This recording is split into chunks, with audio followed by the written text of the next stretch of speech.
आपने शायद एक बात सुनी होगी कि the best thing which you can wear is your self confidence. मतलब कि आपकी पूरी बॉडी के ऊपर आपने कौन से कपड़े पहने हैं, आपने कौन से ब्रांड के कपड़े पहने हैं, आप किस तरीके से अपेयर करते हो, वो कुछ भी मैटर नहीं करता अगर आपके पास सेल्फ कॉन्फिडेंस है तो। Self confidence is the thing जो आपको सबसे ज़्यादा अट्रैक्टिव बनाती है। एंड आज की वीडियो में हम इसी के बारे में बात करेंगे about how to be the most self confident, most lethal person in the room. तो सबसे पहले समझते हैं कि सेल्फ कॉन्फिडेंस है क्या।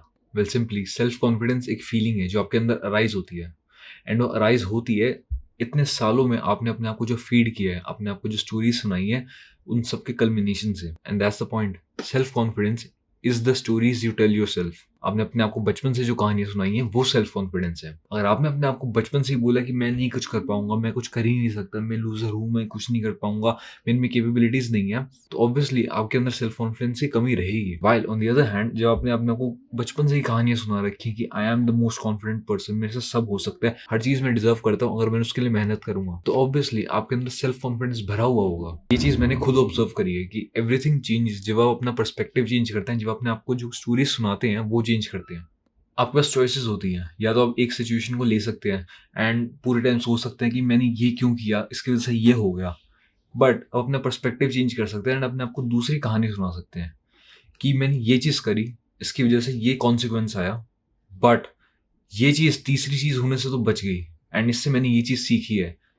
इससे क्या हुआ, आपने एक लर्निंग माइंडसेट भी रखा, आपको कुछ फीडबैक मिला एंड आपने अपने आप को मोटिवेट किया आगे बढ़ने के लिए विद अ न्यू अप्रोच। आपने अपने आप को जो कहानी सुनानी थी वो चेंज करी एंड इसके थ्रू आपने अपने आप को सेल्फ सैबोटाज करने से बचा लिया। हम बहुत ही ज़्यादा अंडर एस्टिमेट करते हैं about the stories, about the mental framing of ourself. हम पूरा टाइम बिता देते हैं कि लोग हमारे बारे में क्या सोचेंगे, लोग हमारे बारे में क्या सोचेंगे, बल्कि सबसे इंपॉर्टेंट चीज़ है कि हम अपने बारे में क्या सोचते हैं। बाहर के लोग जैसे भी सोचना चाहें सोच सकते हैं, बट आप अपने बारे में जो सोचते हैं वो चीज़ सबसे ज़्यादा इंपॉर्टेंट होती है। एंड मेक श्योर कि आप अपने बारे में जो चीज़ सोच रहे हैं, अपने बारे में जो बात कर रहे हैं वो अच्छी हो, अपने आप को पुश करते हो बियॉन्ड द बाउंड्रीज। एंड इसी से मेरा सेकंड पॉइंट आता है एंड वो है do the thing, take the responsibility. आपको अगर अपना सेल्फ कॉन्फिडेंस बढ़ाना है तो आपको कोई ना कोई एक एक्शन प्लान लेना पड़ेगा।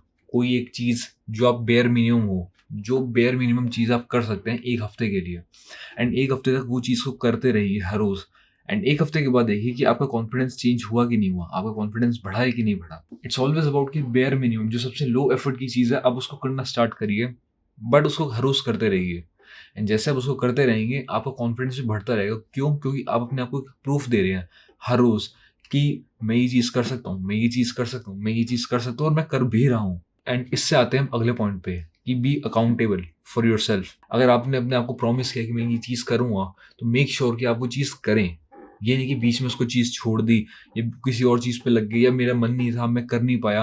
अगर आपने अपने आप को प्रॉमिस किया कि मैं ये चीज़ करूँगा, तो मेक श्योर कि आप वो चीज़ करें। बिकॉज अगर आपने वो चीज़ नहीं करी, आपने अपने आप को एक एक्सक्यूज़ दे दी, आपने अपने आप को एक रीज़न दे दिया अपने आप को बेइज्जत करने के लिए। एंड जैसे ही आप अपने आप को बेइज्जत करना स्टार्ट करेंगे, वो चीज़ स्नोबॉल होती रहेगी एंड हर रोज़ अगले दिन भी शिफ्ट होगी, उसके अगले दिन भी शिफ्ट होगी, उसके अगले दिन भी शिफ्ट होगी। एंड जहाँ पे आप अपना कुछ सेल्फ कॉन्फिडेंस बढ़ाना चाहते थे वो अब नीचे चला जाएगा। So be accountable for your actions. And जब थोड़ा बहुत सेल्फ कॉन्फिडेंस बन जाए तो उसके बाद आता है last step, be ambitious, have ambitions for yourself. And उसके बाद do the hard thing.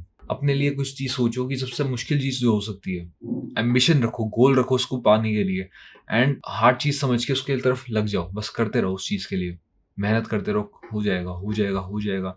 And जैसे आप अपने वो करते रहेंगे, आपने पीछे एक्शंस भी कर रखे हैं एंड उनके थ्रू अपने आपको स्टोरीज भी सुना रखी है। आपको पता है कि पास्ट में मैंने जो चीज़ें बोली थी मैंने वो करी है एंड उसकी वजह से अगर आगे भी जो चीज़ें आएंगी वो मैं कर ही लूँगा। तो इस तरीके से आपने अपने आपको जो स्टोरी सुनाई है उसके थ्रू आपने अपना सेल्फ कॉन्फिडेंस भी डेवलप किया है।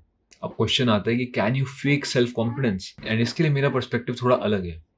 वेल मुझे लगता है कि सेल्फ कॉन्फिडेंस सभी के अंदर होता है, बट वो एक चिंगारी की तरफ बाहर निकलना चाहता है। जब भी आप कोई अच्छा डिसीजन ले रहे हैं, इम्पल्स में ले रहे हैं, वो चिंगारी बाहर आने की कोशिश करिए, आपका सेल्फ कॉन्फिडेंस बाहर आने की कोशिश कर रहा है। एंड जैसे सेल्फ कॉन्फिडेंस बाहर आता है, आपका एक काम होता है, उस सेल्फ कॉन्फिडेंस को, उस चिंगारी को बनाए रखना। आपकी ये रिस्पॉन्सिबिलिटी बनती है। तो can you fake self confidence, पता नहीं, but you need to maintain confidence each and every day. जब तक आपका काम पूरा नहीं हो जाता तब तक। एंड बीच में टाइम आएगा जब आपका सेल्फ कॉन्फिडेंस डाउन जा रहा होगा, आप डिमोटिवेटेड फील कर रहे होंगे, हर चीज़ होगी, बट उस टाइम में मेक श्योर अपने आप को कहानियाँ अच्छी सुनाओ। क्या कि पास्ट में जो चीज़ें कर चुका हूँ, मेरे पास एक बंडल है एविडेंस का जो मैं पहले पीछे पास्ट में कर चुका हूँ। अगर मैं पास्ट में चीज़ें कर चुका हूँ तो मैं आगे कर ही लूँगा। उस तरीके से जब अपने आपको स्टोरी सुनाएँगे, उससे आपको जो खराब डेज़ हैं उन पे आगे बढ़ने के लिए मोटिवेशन मिलेगा।